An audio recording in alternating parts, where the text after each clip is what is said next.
Yan na naman mga katangay. Oh, same size. Lapu-lapu mga katangay. Oh, di ba? Lapu-lapu na inahuli natin. Yan. Ay, hindi. Yun pa rin. So, ayan mga katangay. Magandang araw for today's video. Fishing na naman tayo mga katangay dito sa malalim na parte ng dagat. So, video mo yung ano, kapatid. Yung view. Yan. Dito pa, kabila.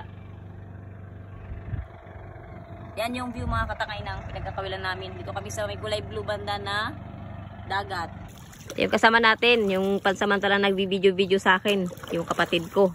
Nag-aaral sa PSU, Puerto Princesa City. Bakasyon kasi nila kaya may nag-video sa atin. Kapag ka nakaalis na to, umalik ng Puerto Princesa, solo na naman tayo sa vlog. Ano na naman tayo, sariling sikat naman sa pag-video.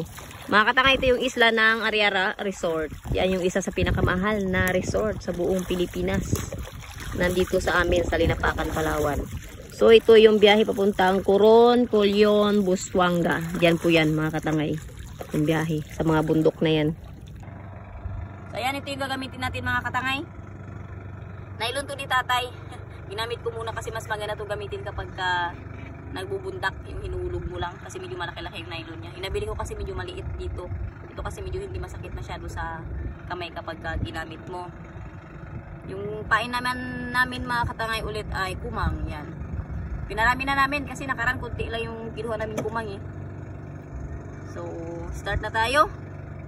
Kaya, bago tayo mag-start, shoutout nga pala kay Engineer Shirley, tsaka kay Engineer Mimi. Yung mga naging kaibigan ko mga katangay sa Iloilo City, nagbigay ng uniform na to. Uniform nila to mga katangay sa Fresbee. Tapos, Fresbee yata yun yung laro nila. Tapos, sinamahan nila ako. Long sleeve yung sa akin yung inano nila. Kaya maraming salamat. Shoutout din nga pala kay Shelo Molina, tsaka sa atin niya na teacher. Nanonood din sa vlog natin mga katangay, taga Bulacan. Ayan, shoutout sa inyo ma'am. Maraming salamat sa suporta. Pasensya na, nakalimutan ko yung pangalan. Basta yun kay Ma'am Molina, tapos yung kapatid niya si Shelo Molina. At sa mga kasama niya daw na teacher din, yun. So ayan mga katangay, ito yung kumang. Yan, yung kanyang itsura. Lagay natin dito sa hook. Ito baka tayong hook number 20. Sa mga nagtatanong po, number 20 po dito sa amin. Binili ko lang ito mga katangay yan sa mga maliliit na tindahan. Nagbebenta kasi sila. Yan lang yung gamit natin. Hook tapos tenga na bilog. Yan. Tapos nylon na. Maglag na natin. Baka para mahuli na tayo. Grabing lalim ng ispat mga katangay. Hindi pa umaabot yung ano. Hindi pa sumasayad.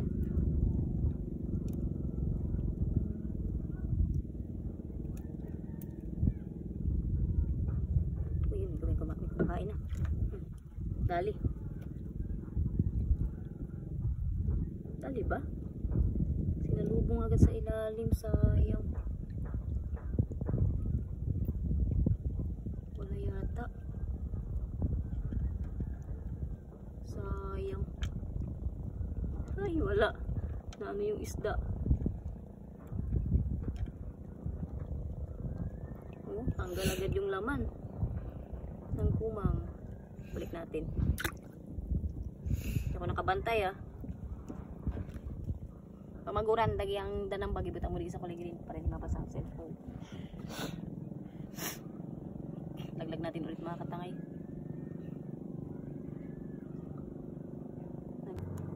Dali na rin.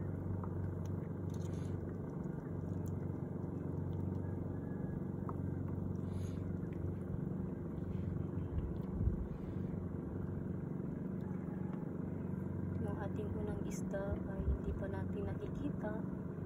Siya ay nasa ilalim pa ng dagat. Pati ahawin pa lang natin. Walang galing ko. Sabi ko ng isda. Luiyan nga. Leyen, mga katangay. Ang isda natin. So yung isda ito mga katangay, karamihan dito sa amin ay nasasarapan sa isda ito kapag ihaw. Yan o. Leyen, yung tawag dito sa amin.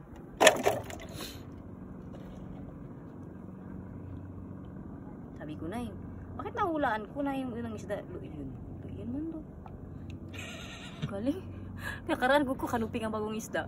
Ang unang isda. Kanuping naman na.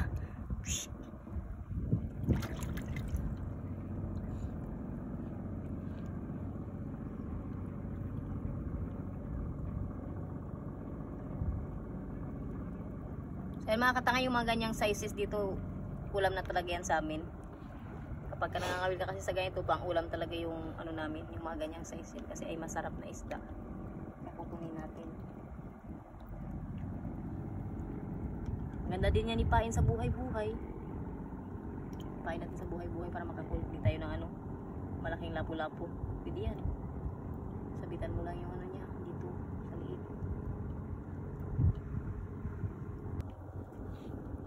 Ito na naman.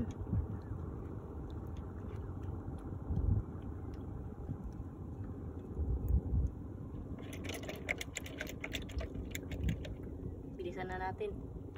Hanggat nasa area pa tayo nang may kumakain na isda. Yan na naman mga katangay. Oh, same size.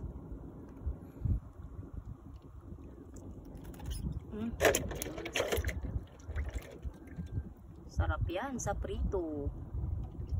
Kaya kahit anong luto yan mga katangay, masarap yan. Isda na yan. Paksiw, prito, ihaw. So, wala yan sa palengke. Hindi ka dito pupunta sa amin, hindi ka makakatikim ng ganyan isda. Charis. Tulog natin. Sana medyo malaki-laki na yung kumagat.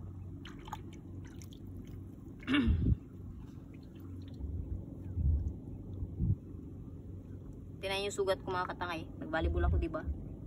Dinaib ko kasi yung bola eh. Hinabol ko eh. Siya na lang kasi yung kaya kong habulin.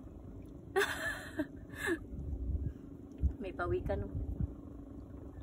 Wala, may mga gasa. May kawan mga katangay. Hindi ko dinala yung fishing rod. Sayang oh.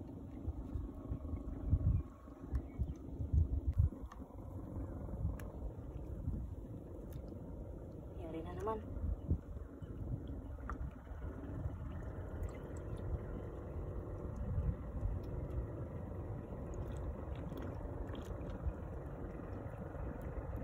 Lalim kasi ng spot mga katangay. Kaya grabe ka. Lalim din ang hinihilaan natin.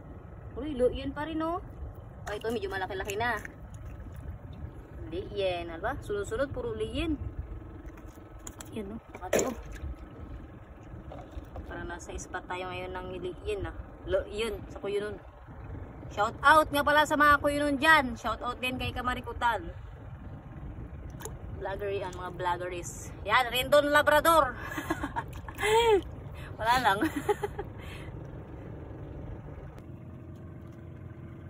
Kaya to. Sabi ko na eh.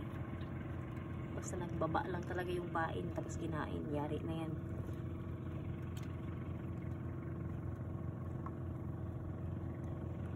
Huwag lang manhook. Pinapakalalim ng spot ba?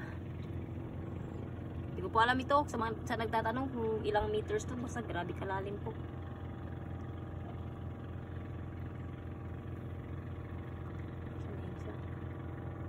Ay, nahanhook pa yata.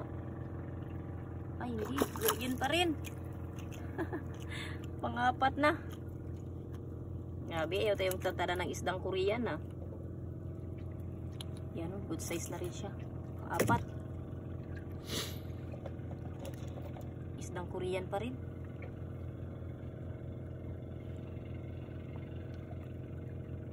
Lagulit natin.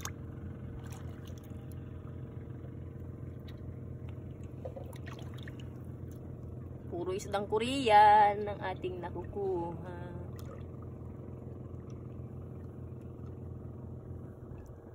Saan ang malito?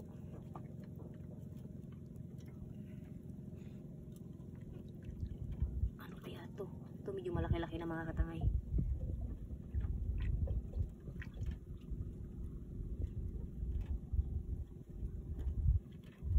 Medyo malaki-laki na to. Malaki-laki na to.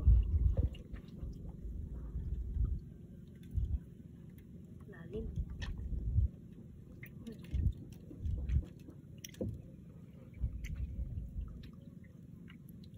Kaya to.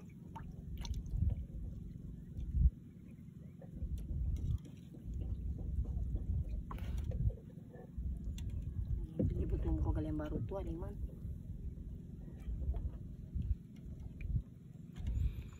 Kaya ito, wag naman tabangka. Chinese. Uy. Lapu-lapu, mga katangay. Oh, di ba? Lapo-lapo na yung nahuli natin. Yan. Nalaglabas na yung ano niya. Ganyan kasi yung mga isang lapo-lapo mga katangay kapag sobrang lalim ng spot, nagalabas yan yung ganyan yung nila. Oh. Hindi nila kinakaya. Yan.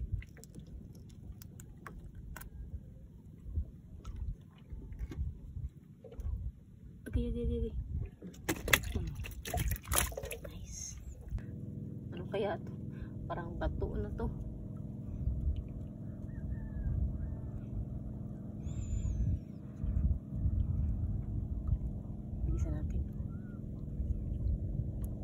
Bilisan natin mag-ila.